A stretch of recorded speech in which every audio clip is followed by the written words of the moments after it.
Welcome, ladies and gentlemen, to another episode of Let's Talk About It. I am your co-host, Mr. William Burties, coming to you on a beautiful Tuesday, first Tuesday in May. It's a little gray outside, but we still want to make it work. We have an awesome show today. We're excited about today's topic because we're going to get right into business, okay? But before we get into business, we're going to introduce our co-host, Mr. Clinton James. Yes, this is Clinton James, your local real estate broker here in San Diego. And you know what? I always tell you where you can find me. You can find me in the corner working on myself, laying and inspiring others drive. Yesterday was what, May 5th, which is Cinco de Mayo. So I know if we today's Taco Tuesday, but we're still gonna say it's not Taco Tuesday anymore. It's actually Let's Talk About It Tuesday. Let's go. Talk about it Tuesday. I can eat that up all day. All right. So today we have a good topic today because today we're going to get into business. And if you've been listening the last couple of weeks, I've been going off some books that have impacted my life, like the top 10 rules for success in black faces in white places. And then a couple of weeks ago, we did about the 4 agreements and how you can relate that to the biblical principles. Today, we're going to talk about the E-Myth. The E-Myth is one of the greatest business books ever created. And we're going to talk about how, if you're an entrepreneur or a business owner, how this relates to you. And so the E-Myth came out about 30 years ago, right, by this author named Michael Gerber. Michael E. Gerber. And the one thing I really love that he stood out about this book, he talked about the difference between why businesses make it and the difference between why certain businesses fail. And he hit on some really key components on why these businesses fail and what you could do as an entrepreneur to make these businesses work. And, when I brought the topic into Clinton today, come to find out he's got the book too. And so, and tell me why you got the book. Yeah, I mean, when I first started being interested in business, after I did grad school, and being in grad school, what you do is you kind of interact or you network with a lot of people who are entrepreneurial, have entrepreneurial minds. This is one of the books that was recommended to me by someone who was going into business, and they said, and they were also into leadership. Right. So one of the things about the book, it kind of helps you understand. And the thing that I like about the book is not like a huge intensive read. It's a simple breakdown and very well simplified and explained of what he calls the E-Myth, which is how to implement systems in any processes in your business. Right.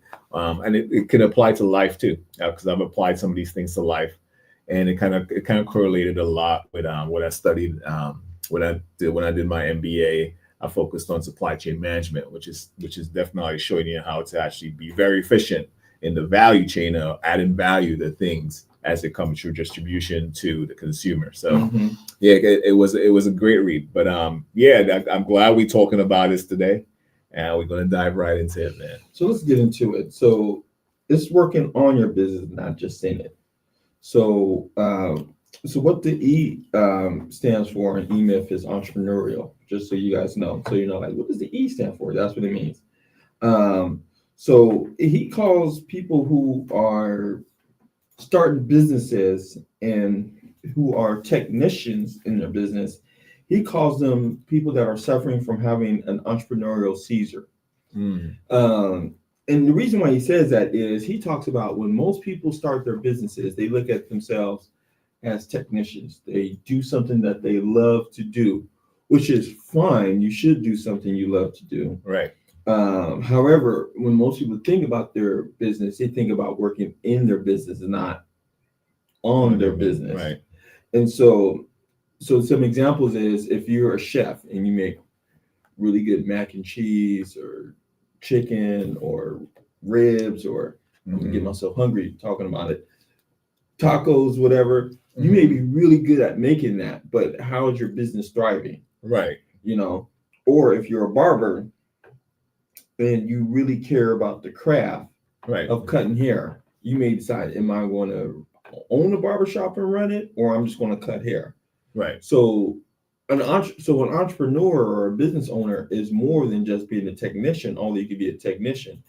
It's looking at the bigger picture of things, not just what I'm gonna do to help this client today, Right. but what's next month going to be like? What's 6 months? What's 5 years going to be like? Right. So that's the importance of understanding what the E-Myth is talking about immediately. Right. Is understanding that when you are a business owner, you are running a business. You are not a technician.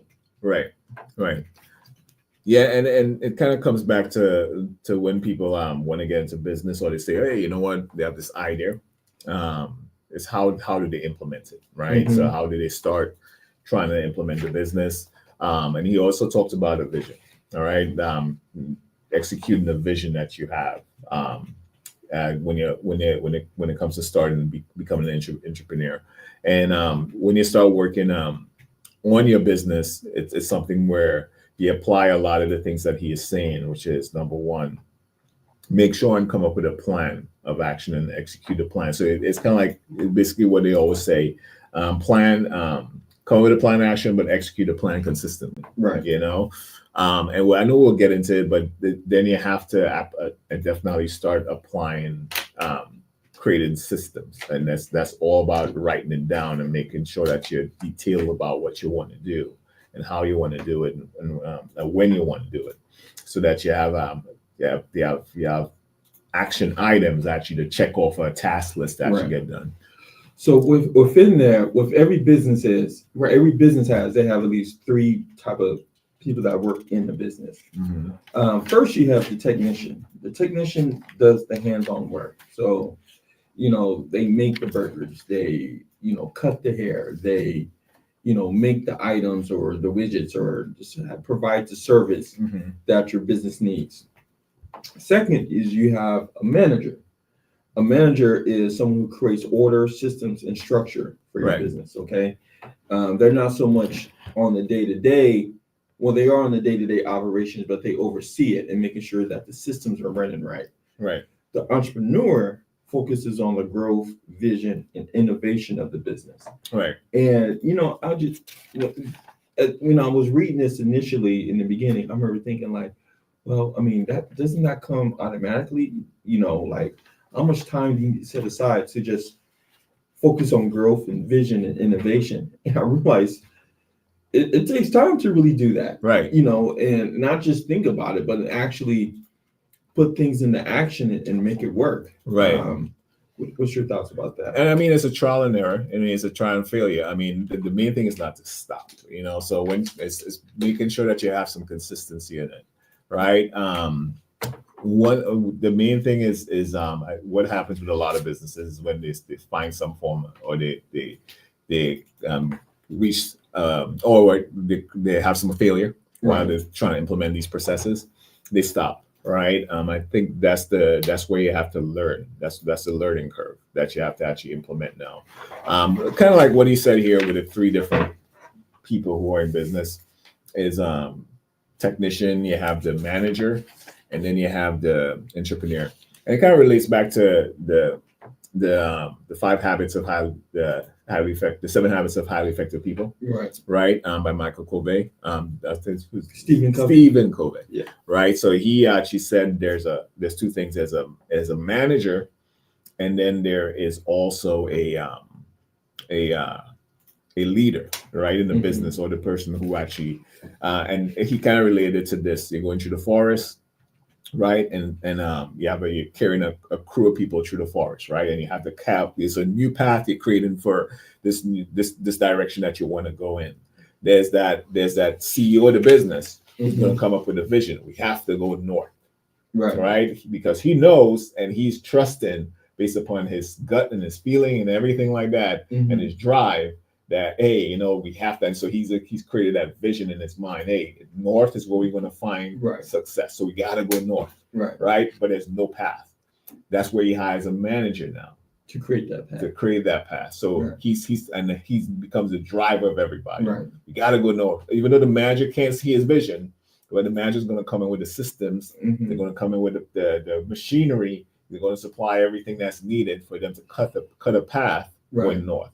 And that's how you separate those two people, the manager and then the entrepreneur. The entrepreneur is visionary, Right. right? They know a little bit of every single thing, right? Mm-hmm. They have to know a little bit of everything. They don't have to know everything. Right. And like it was said in Thinking Grow Rich. Remember when he mentioned about Henry Ford, Mm-hmm. when he was being under trial? He said Henry Ford. They asked Henry Ford, "Well, how how would you know how much this is what's happening in such a big company?" And he's Right. like, "That's why I hire people Right. who specialize in that." Right. So Henry Ford is the entrepreneur, and then he hires managers under every department to execute and implement the systems and structure. So let's get into the top 10 practices that you could bring to your business to help grow. And we have some examples of some entrepreneurs that have implemented this. The first one we want to talk about is working on your business. Working on your business. So we're going to talk about the founder of Shea Moisture. You know, I use Shea Moisture almost every day. Richelieu Dennis. Mm-hmm. With Richelieu, they block time. He blocks time each week for strategic thinking and planning, and focuses on how to help him build one of the most recognized Black-owned brands globally. Right. So what he would do is he would set a weekly CEO day. Mm-hmm. No emails, no calls, just focus on strategy. Then define 1 to 3 long-term goals and track those. And then always stay ahead of market trends. Right. And you know, another great CEO, he just assigned his predecessor by the name of Warren Buffett. They asked him, Warren, what do you do all day? You know what Warren does all day? He reads. Right. He reads most of the day. So a lot of times, you know, the CEO needs that time where there's no distraction. Right. There's and you know, I just discovered Warren Buffett is 94 years old. Who's that? Warren Buffett. He's 94 years old. Yeah. Well, I mean, I know he's about to retire too, but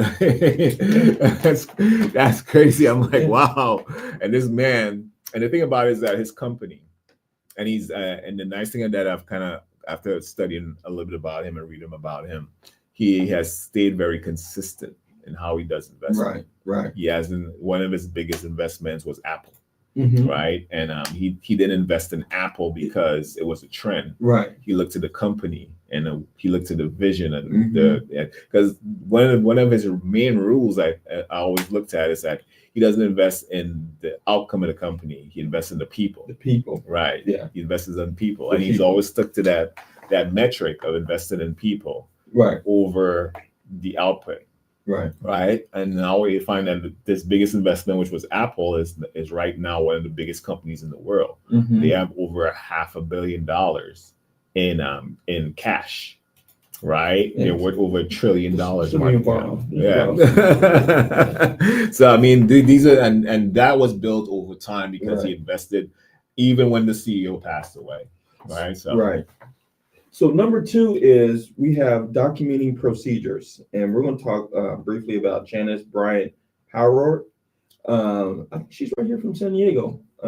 She had her Act One business that helped with job placement and recruiting. So she built a $1 billion staffing company by documenting every task from recruitment to client relations. This allowed her team to run the business without chaos. Mm-hmm. So in order to do this, if you're a business owner, is you want to start with one process. And how do you onboard a new client? You want to write down every step and train your team on it, then update it regularly. So one thing a CEO or a business owner does is they really understand the system that they have. Is it working correctly?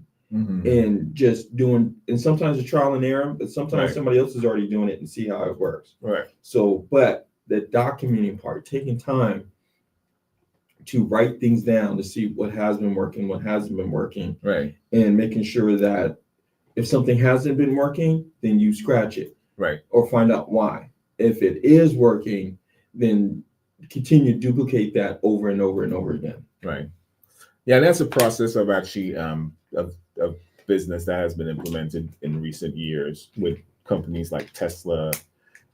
With I mean, only only it's he has a bad reputation right now. You know, it's a bad reputation, but his business philosophy, and that's why I think business running a private company and running a public company is so two totally different entities, and a lot of times it's tough to run those two things the same way.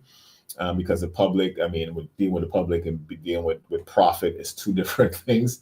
Because yeah, the public can deal with social issues, with private, you're dealing with making sure that the company's successful. Right. And I think with his methodology of actually running business, Elon Musk, he's great. It's great at running a for-profit business, right? And I think he has changed the kind of landscape of the way how businesses are run and think, because he takes a lot of risk, right? Yeah. I mean, even with Starlink, or even with Starlink, that was a huge risk because now he had to build rockets and you know, and even he built rocket ships and all this stuff. So when he just remember he was running his business at almost loss. Right, and you're talking about billions of dollars a year he was pumping into building these rockets and stuff. Nobody knew what he was doing, right? Until we have Starlink now, right? And that's created the innovations that he has created in terms of doing things that are unorthodox, like things that people don't really imagine are going to be on a mass scale. Who would ever thought that the biggest car company in the world would have been an electric car company? But that goes back to working on your business. And what he did was always stay ahead of market trends. So he saw that coming. And now he's trying to create regulations and rules to make sure his business continues to thrive. And making sure cars are electric. You know? And because one of the things that he said, and that's why I brought him up, is because what you just said about learning in this business is that he has a philosophy of failing fast, right? But learning from those failures. So he puts a lot of emphasis on tracking any type of the success and the failure. Right. So when these big rockets go up and they blow up, he doesn't see it as a loss. He sees it as, okay, now we understand, because now he implemented a lot of the systems in place to make sure that it tracks every single metric of what happened and how they can do better. Because now we went into an era where AI is now controlling. Now they're talking about quantum computing, all this stuff that we're on the brink of, right?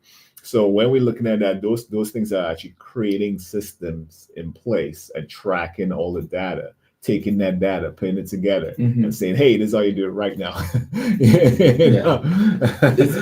I mean, because when you look at his company and what he's doing in terms of even the workplace, he has cameras that are watching.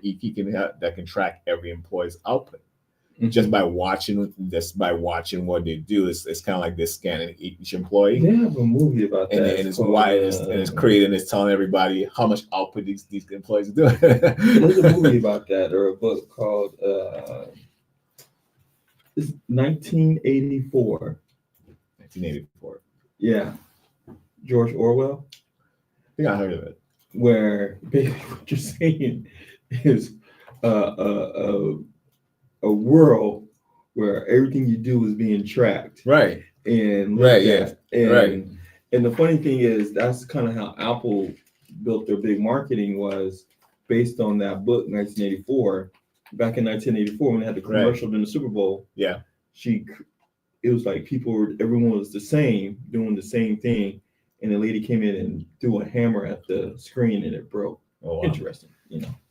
Yeah, but I mean, that's where you find that even learning from your losses, learning from your failures is so important now, because we always programmed to think that failure means no, stop. All right.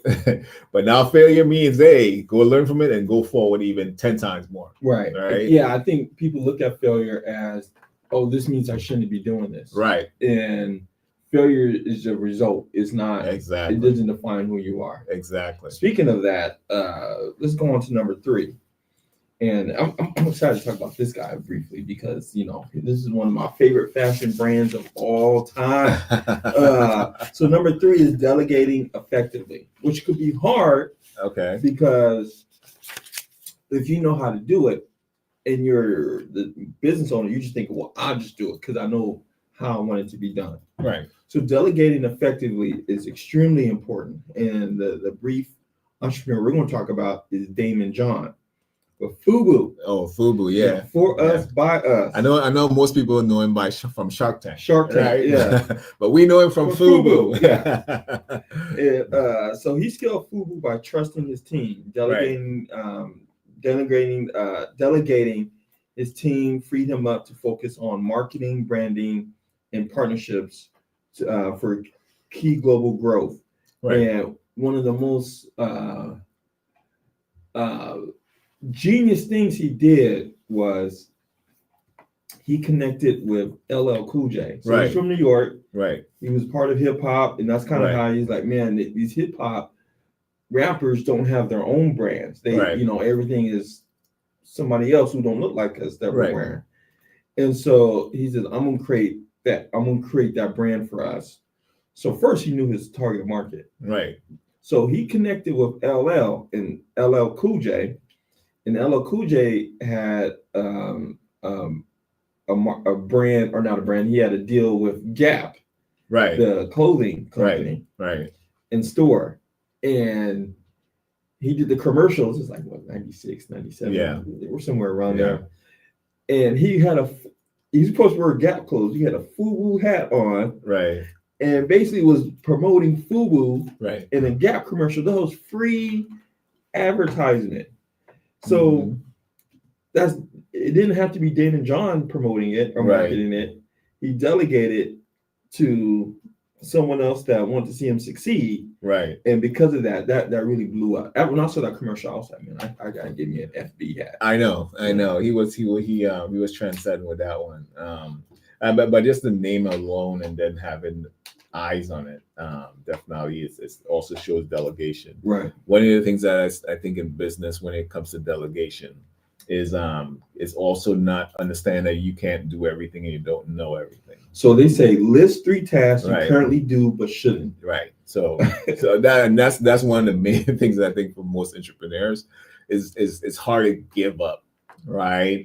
Knowing that you have to now watch somebody who you know how to do it, but you know you don't have the time and you can't invest the time.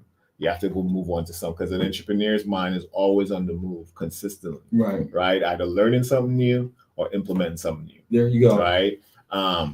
They also say identify someone on your team who can handle it. Right. So things like emails and responding, like the great thing, and this is what we live in an age right now where you can delegate AI or you can outsource it. Right. Like my business in real estate, you can outsource everything from start to finish, right? Where the building relationships and all you have to do now is make sure and build the relationships and maintain the relationships. So when they say, when you let go, but check in. You have to. Trust but verify. And that's where the tracking comes in, right? Because that person that you're giving the responsibility to, even with your social media, because people always ask me, how do I get online and I market so much? And I'm like, no, I delegate some of that stuff. And that's what the apps are for. You can delegate to the apps. Right. And that's the main thing about technology too. Even you can outsource help. Even VA virtual assistants. Imagine, let's say you had a company where you were shipping things across the country, or imagine when you were able to put that package on a train when people were still riding horses. Right. How much faster it got to them. Right. And then imagine how much faster it got to places when people start using airplanes versus trains. Right. Or boats, you know. So when they had to keep these massive warehouse of inventory. Right. And still they still have to, but it's just keep in mind that because you're talking up definitely what my lane here, it's just supply chain management, and that's something that we everybody's trying to understand, especially right now with the tariffs, right? Yeah. Because everybody's talking about how how it is. But it's a topic that's relevant too, because Right. number one is it's kind of like is how do you understand? Okay, well, um, this country has delegated to do this task to add value to a product in the product line, right? Because it's kind of like this. Say you want to make a bottle of water, and then the reason why I'm talking about delegation is it is kind of relevant with the tariffs and supply chain. Let's say you want to make a bottle of water, you know that it's more expensive for you to actually make the plastic for this bottle, manufacture it, and the time it's going to take and the money that you're going to have to invest is way more than if you actually send it somewhere else or have somebody else produce it. But you have the water, right? You have the technology, the desalination plants, and you don't want to sell that intellectual property or give it away. So you have that property, so you know how to make the water the best. But this year, if you start building another plant to make the plastic bottles, it's going to make the water way more expensive, because remember, water is free. You know? Right? So if there's a company, if now you delegate somewhere else or there's someone else, another place, or another location that actually can make it for cents on the dollar, because they now specialize in it, right? So now it's easier for you to now get it from them and cents on the dollar, even though it's shipping to you. Then fill it up with the water and have it at a very competitive price.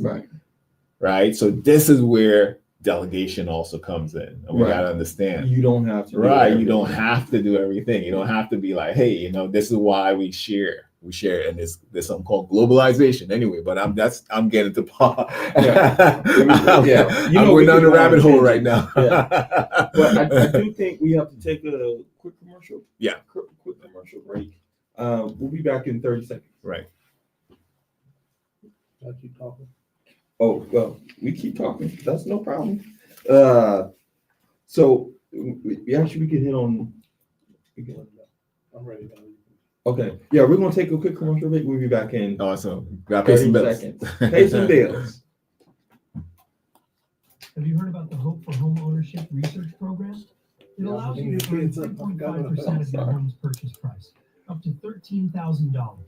This program is easy, and it does not slow down your home purchase or loan process. Just like other research projects, you are paid to be a part of the study. This income is eligible for use of your home purchase to cover such things as down payment, rate finance, or even debt payment. Spend it or save it as you see fit. Oh, by the way, the average participant also receives an additional $12,000 after closing through the Residential Clean Energy Tax Credit. You do? You can use up to $13,000 to help purchase a home. That's nice, man. Especially going up to LA. $12,000. Then visit the ahagroup.org/Clinton James or call 619-38-49269 for more information. All right, so we back, and again, we're going through the book, The E-Myth, and we're discussing the top 10 principles you can use as an entrepreneur based on the E-Myth principles on how you can grow your business successfully. So we're going to head on to number 4, and we're going to talk about standardizing. I can't even say it. Standardizing operations. And we're going to talk about Carla Harris. She's the vice president at Morgan Stanley, the investment company. And Carla stresses the importance of systemizing excellence. She says, and I agree, that every client should get the same world-class experience. And this is how you build trust and a solid reputation. Right. So, quick example. I'm not going to say the name of the restaurant. But there was this restaurant, Italian restaurant, I'll say that. This Italian restaurant. They used to make a really good calzone pizza, right? And oh man, it was delicious. So I said, man, I ate it. I said, next day or like a couple days later, I said, man, I'm gonna go back and get the same calzone pizza. I went back. I want the calzone pizza. Oh yeah, be right up. Ordered it. First couple bites, I was like, this don't taste the same. And so I was like, maybe I'm tripping. Oh So I had man. And after a while, I was like, this does not taste the same. This tastes way different Right. than the one I had a few days prior. And so I went to the cashier. I'm like, hey, this tastes different. And he was looking at it. I had it the other day and it was real good. And he was looking at me like, what? Like, what are you talking about? I said, the calzone tastes different. It does not taste the same. Right. So she said, well, what time did you come last time? I came like at 5 o'clock. Mm-hmm. At this time, it was 3 o'clock p.m. Mm. They said, oh, the cooks change at 4:30. Ah. I said, why does the food taste different? It Right. should be the same. Right. They said, Right. You well, think they, so, right? They had their own. I was like, no. I knew immediately that is not right. Like, no. whatever recipe this guy did at 5 o'clock, the same cook needs to do at 3 o'clock or earlier. Right. And that's excellence. So to be a entrepreneur, you got to think about having operations where you create a checklist for common tasks. Mm-hmm. The same thing. Use templates Mm-hmm. for the same thing to happen over and over again. Right. And review quality monthly. And that's so important. It doesn't matter if you're in a product business or a service business. Right. Basically, this has a lot to do with your reputation. Right. Am I going to get the same level of service from my first time to my 55th time? Right. Right. Am I going to get the same thing the same way? Yeah. And to just to be short, and this is a system that every single business uses to maintain the quality.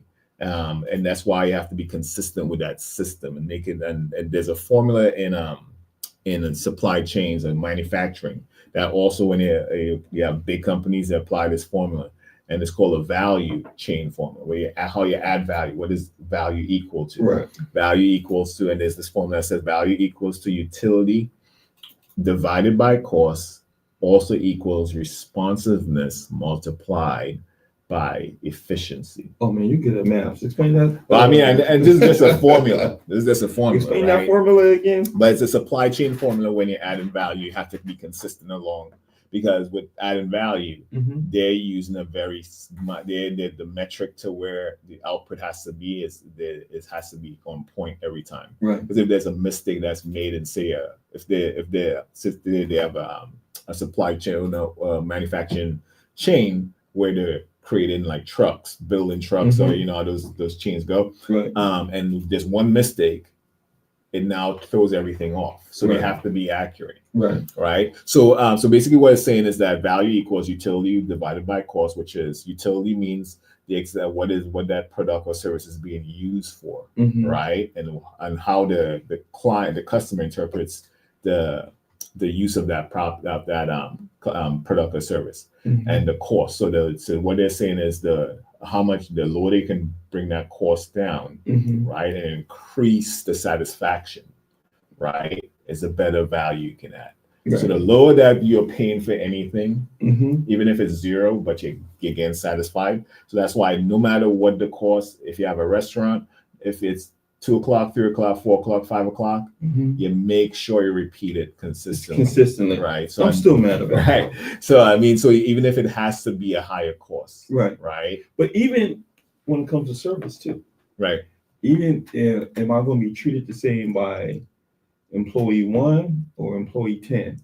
Right. Are they going to treat me the same? Right. And that's where the responsiveness multiplied by efficiency is equal to response. So it's kind of what they're saying is responsiveness is making sure that your product or service aligns with what your demographic or people in that area are. So say in an area where the income is maybe the income it changed, right? So the income level change in the neighborhood. So you're seeing a different level of customer. You have to add products that will cater towards right? So you got to be very responsive. And that's what the importance of the business owner is seeing that. Right. Yeah. Yes. And then you got to make sure that you keep it very efficient. Yeah. Right. So even though you're changing your product line or whatever to cater towards the clients or the demographic, you still have to keep it where you're not gonna drive into because there's one restaurant, I wouldn't call it name, I don't want to put them out there, but they're in that area, and it's like it's better you walk inside than drive through. You know what I'm saying? Like you drive through, like the drive through where you order, supposed to be like a couple of minutes. But a lot of times, if you walk inside and you order by the counter, you get a lot faster. When the drive-through is supposed to be faster. I know what you're talking about. This is a big chain. Nah, don't say it. Don't say it. I'm not gonna say that. I know what you're talking about. But that's what I'm trying to say. It's like you have to be efficient, consistent. Right. All right. Number 5, creating. You won't like this one. Creating a scalable business model. Creating a scalable business model. I heard about this entrepreneur maybe like 15 years ago, right? Because we were around the same age when he started this. But he started a business called Bevel, and Bevel was a grooming product. Basically, they Tristan Walker. I remember that, dude. Yeah, Tristan Walker, and he created a shaver, right? But he made it scalable. Right. By building technology within the business and making it e-commerce, and because of that, he was able to attract investors, right, and then eventually get acquired by the business Procter & Gamble, right. And one of the things that in the book that E-Myth talks about extensively is that when you create a business, your job is to make sure it's scalable. Right. You want to create a business that someday you could possibly sell. Right. In the future. Right. You know, whether your goal is to sell or not, or that's one thing. Right. But you should have a business where someone wants to buy it because it is scalable, which if you explain scalable for those who. I mean, it's scalable meaning it's kind of like you make sure that the foundation of your business is where you can build or expand on it without actually incurring too much cost, right? So it's kind of like duplicating so that's why processes are so important. You want people who can come in and duplicate it. And there's a saying that goes, if you want to scale your business, build it like you're going to sell it, right? Or because at the end of the day, at the end, that's what he did. Right, that's what Tristan Walker did. Right, he built his business like he was going to sell it. So you always want to implement things from the start in your business, like your financing. A lot of people start their business and their financing is all over the place. You don't even know if you was to ask what's the value or how much did you make or what profit was your business today, right? Or what the revenue is. They can't, because that tells a lot of people you don't know your finances of your business, which is the lifeblood of your business, and that determines the value of your business, right? So I mean, so that's what he done. I read his whole story, Tristan Walker, and that's a great story, especially if you want to get into Silicon Valley as a e-commerce company, especially as a minority. His story is amazing of what he did, and he took a product that was common in our community, which was barbering, and he took it to he made it because the whole thing was Black men getting razor bumps, use other blades, right? And so he wanted to create a blade for Black men that wouldn't wouldn't get razor bumps, right? And so that was genius. So so the question is to ask yourself, if you want to build a scalable business, is can this business grow without me doing more work? You also want to explore automation or outsourcing, which we're talking about with the water. Right. Use digital tools to expand your reach. Right. So tools, your business shouldn't depend on the tools, but the tools should be able to help grow your business. Right. So your business isn't about the tool. Your business is about the customer that you're serving. Right. But you use tools like computers. Right. AI, etc., whatever it takes to make sure you can expand. Right. Up next, number 6 is focusing on customer experience. So this is about entrepreneur Gwen Jameer. She created the business Naturalicious. So Gwen turned customers into a loyal community. She listened to feedback and built her products around what real people needed. One of the action tips they say in order to create great customer service and customer experiences, call 3 customers a month. Just call them out the blue, ask them what they like and what they don't like. You also want to personalize your emails or packaging Mm-hmm. and create a loyalty program or online community. Right. Real quick, where I work, down the street is a coffee shop, Mm-hmm. and where I work, we're the biggest employers on that street. Right. And the coffee was good, the tea was good, but every time I would walk into that coffee shop, they act like that was the first time they ever seen me. Not in a, hey, what's your name? It was Right. like they didn't ask me what my name was. They didn't remember what I ordered. Right. It was just like right. you push the order and it was like, okay, it costs $3.50, Right. and they'll just take it. And there was nothing personal about the experience. Right. And I thought it was just me. Right. Well, come to find out, other people I worked with felt the same way too. Mm. And I remember thinking, like, man, this business probably could do so much better. And the owner was great. Right. You know, basically it was the staff. The owner was great. But the thing about it was like there was no customer experience that you were Right. experiencing there. Right. Where if you go to one of the big chains like Starbucks or Right. something like that, I remember doing this a weekly meeting, and I will order the coffee, the one that comes in the box, Right. and I will call around the same time every morning, and they will say, this is before I could order like Uber Eats and Right. stuff like that. Hey, William, blah blah blah. We're gonna have it ready for you. Like it was Right. as simple as them saying my name. Right. Right. It was like I gotta make sure I keep coming back to them. Right.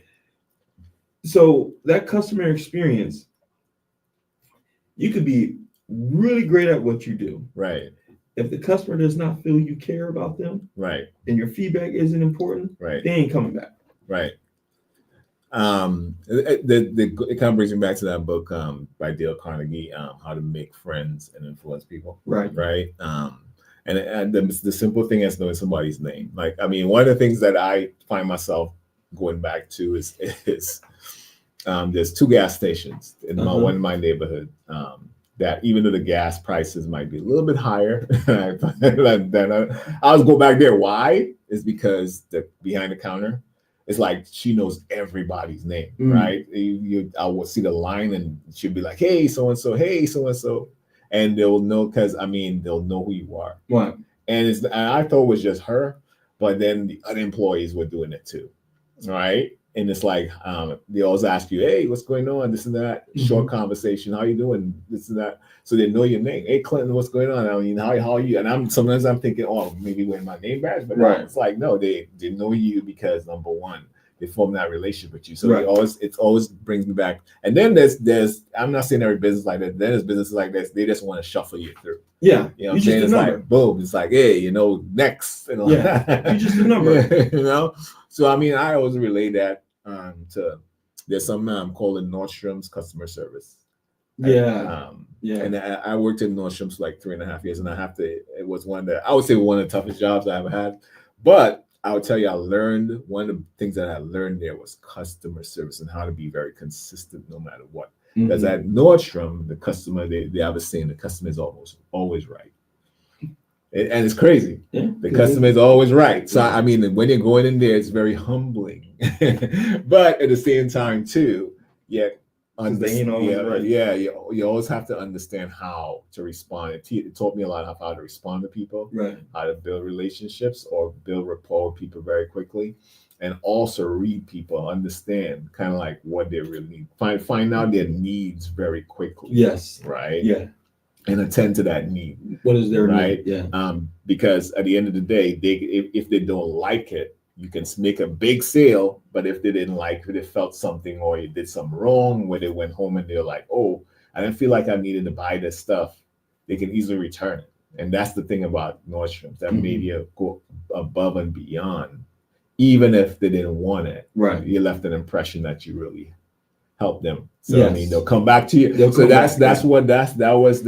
And they paid you well for it, right? So, but they were paid you for customer service, not sales, customer service. I remember I went to Nordstrom's one time downtown, and I went in for one thing. This guy behind the counter at the cologne place, he has such great customer service towards me. He was really trying to find out the cologne that fits me. Right. I didn't go there for cologne. I think I went there for like socks. Right. So, But you see, that's the thing. It's kind of brings you in because I learned my size and measurements and all that stuff because that's what you do. That's just normal to a lot of the guys who sell shirts and suits in Nordstrom. right. They don't just say, oh, they don't. If you ask for help, they'll be, have you ever been measured? Have you ever done this? Have you ever done that? You know, they'll measure you if you don't know. Like, it's not like, oh, size over there, large, medium. No, It's over there. Yeah, no, they'll tell you they'll carry around the measuring tapes and have you measured, and then you can go buy the right fit, right? And you don't have to like chase them after for that, Right. you know. Although sometimes some people will say when they're, because it's kind of like, I would say some people who are not accustomed to that type of customer service would think, okay, well, it's being overwhelming, right? No, but that's just keep in mind that it helped me understand that how you should go above and beyond and be consistent. Doesn't matter who, because it doesn't matter who came in, doesn't matter what you look like. If you go complain, and you never know. You never know. Right. Who you're helping. You never know who you're helping. That's very true. I mean, I have a story too. I mean, I was able to help Lauren Hill and get one of my biggest sales at Nordstrom because I remember I was closing one night. I'll be quick. I was closing one night, and I remember it was almost empty, like it was coming down to closing time, and that's when they had the Bob Marley Fest in California. Remember when she was married to one of the Marleys? Yeah. And see this lady in an afro, and she was dressing a little bit different back then, you know, because she was like more like grunge, like, so she was in an afro and she had some jeans and it was, I mean, I would say it wasn't stylish, but it was stylish, right? But she was on the phone, and then I saw some kids that were following her in the store, and I remember she went in this different sections, luxury section. Now I'm not calling us saying that they ignored her or whatever, but she was in the luxury section with all the Gucci's and the Pradas. And I remember I was like, wait a minute, that's Lauryn Hill, right? Yeah, they didn't know who she was. They didn't know who she was, right? So I remember when we can cross sections, right? Because I was like in the mid section, which next to luxury, unless somebody needed help and they came and they asked you to do it. And I remember she sat down and the guy was kind of, it was one person working. He was kind of overwhelmed. So he saw me. He's like, hey, can you help her out? I was like, of course, yeah. Of course, yeah. But I would tell you who it is, though. And that was the easiest sale. I brought her, like, I'm talking about Gucci, Prada. She had 3 of them in her hand. She's like, I want them this size. Didn't even try it on. Give me a card. And she was on the phone the whole time.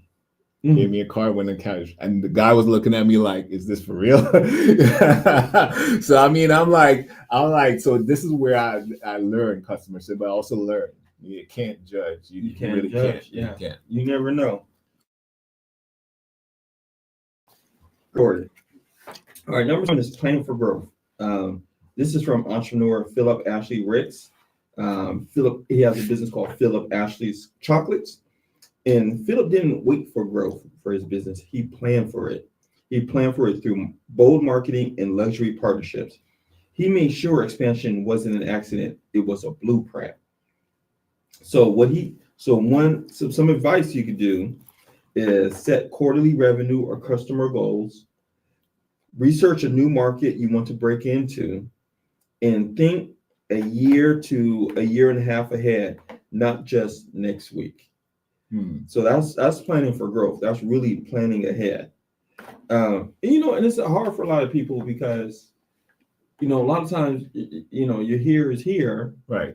And I remember, my executives were telling me, like, William, you're seeing things from 10,000 square feet. We need you to see it from 40,000 square feet. We need you to have more of an aerial view of certain things. Right. And sometimes you can be so focused on the task that you aren't planning for growth. You're just focusing on right then and there. Right.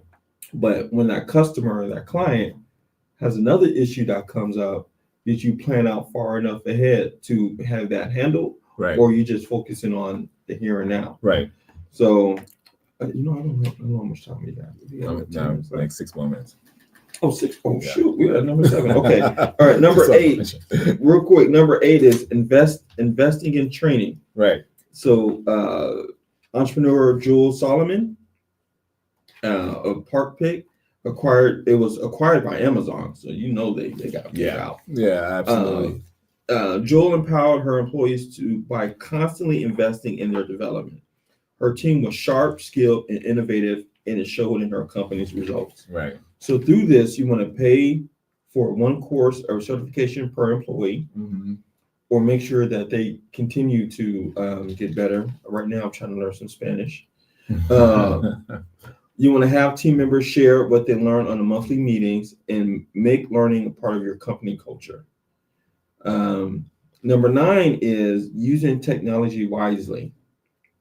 Ronnie Williams of LISNR built a tech company that replaced Bluetooth and QR codes with ultrasonic audio, and he didn't just use technology, he led with it.